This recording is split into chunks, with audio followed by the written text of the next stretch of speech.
मित्रांनो, देशाच्या राजकारणाला हादरवून टाकणारी एक मोठी बातमी समोर येत आहे। अजितदादा पवार यांच्या मृत्यूला जवळजवळ 3 महिने उलटून गेले आहेत, तरीही त्यांच्या मृत्यूमागील सत्य अजूनही गूढच आहे। हा अपघात होता की घातपात याचे उत्तर अद्याप कोणालाच मिळालेले नाही। अशातच आता या प्रकरणात काही नवीन आणि धक्कादायक माहिती समोर येऊ लागली आहे। महाराष्ट्राच्या राजकारणात असंही घडू शकतं हा विचार करायला लावणारी ही बातमी आहे। मित्रांनो, नेमकं काय प्रकरण आहे ते आज आपण जाणून घेणार आहोत। गेल्या 3 महिन्यांपासून रोहित पवार यांनी दादांच्या अपघातामागचं सत्य शोधण्याचा सातत्याने प्रयत्न केला। हा अपघात होता की घातपात, कसा घडला आणि यामागे नेमकं कोण आहे याचा त्यांनी सखोल तपास करण्याचा प्रयत्न केला। सरकारलाही त्यांनी या प्रकरणात लक्ष घालायला भाग पाडलं आणि आता आपल्या काकांच्या अपघाताबाबत रोहित पवार यांनी एक मोठा दावा करत राज्यात खळबळ उडवून दिली आहे। शरद पवारांना याबाबत विचारल्यानंतर त्यांनी असे म्हटले की रोहित पवार इतक्या आत्मविश्वासाने बोलत आहेत म्हणजे त्यांच्याकडे काहीतरी ठोस पुरावा असावा, म्हणूनच ते दादांच्या मृत्यूविषयी घातपाताचा संशय व्यक्त करत असावेत, असा प्रतिसवाल शरद पवारांनी मीडियासमोर मांडला। यातूनच असा संकेत मिळतो की या संपूर्ण प्रकरणाच्या मागे शरद पवार देखील उभे आहेत आणि रोहित पवारांना चौकशीची मागणी करण्यासाठी पाठबळ देत आहेत। दादांचा मृत्यू हा अपघात नसून घातपातच असावा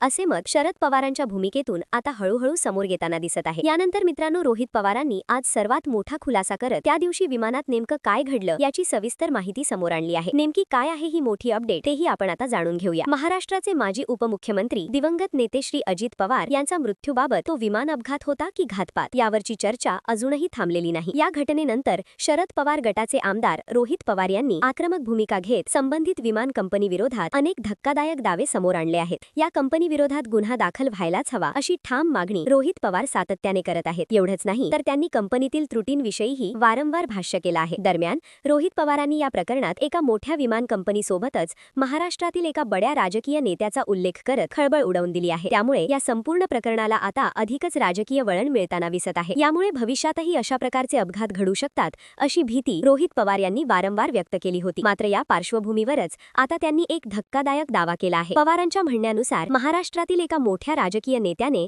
त्याच विमान कंपनीच्या विमानातून प्रवास केल्याची माहिती समोर आली आहे। दिल्लीमध्ये पत्रकार रजत शर्मा यांच्या कन्येच्या विवाह रिसेप्शनसाठी गेलेला हा नेता परत येताना याच कंपनीच्या विमानाने आला असा दावा त्यांनी केला। याहूनही अधिक धक्कादायक बाब म्हणजे खासगी चार्टर टर्मिनलवर त्या नेत्याला रिसीव्ह करण्यासाठी कंपनीशी संबंधित व्यक्ती स्वतः उपस्थित होती। त्या व्यक्तीने त्या नेत्याशी हस्तांदोलन केले आणि त्यांच्या पीएला काही कागदपत्रे दिल्याचेही सांगितले जात आहे। विशेष म्हणजे अजित पवार यांच्या विमान अपघातात मृत्यू झालेल्या पायलट कपूरचा मुलगा हाच त्या मोठ्या नेत्याच्या विमानाचा पायलट कसा काय होता, हा सर्वात मोठा आणि गोंधळात टाकणारा प्रश्न असल्याचे रोहित पवार यांनी नमूद केले आहे। यामुळे या प्रकरणातील गूढ आणखीच वाढताना दिसत आहे। रोहित पवारांनी स्पष्ट शब्दात सांगितलं की आजही माझं ठाम मत आहे की अजितदादांच्या विमान अपघाताच्या प्रकरणाकडे हलक्यात घेऊ नका। व्हीएसआर कंपनीशी संबंधित व्ही.के. सिंग यांना कोणत्याही प्रकारचा संरक्षण देण्याचा प्रयत्न होऊ नये। या कंपनीच्या विमानाने प्रवास करणं टाळा आणि स्वतःची काळजी घ्या। व्हीएसआरवर विश्वास ठेवू नका, अन्यथा हे प्रकरण पुढे गंभीर अडचणीचं ठरू शकतं। तसेच त्यांनी इशारा देत म्हटलं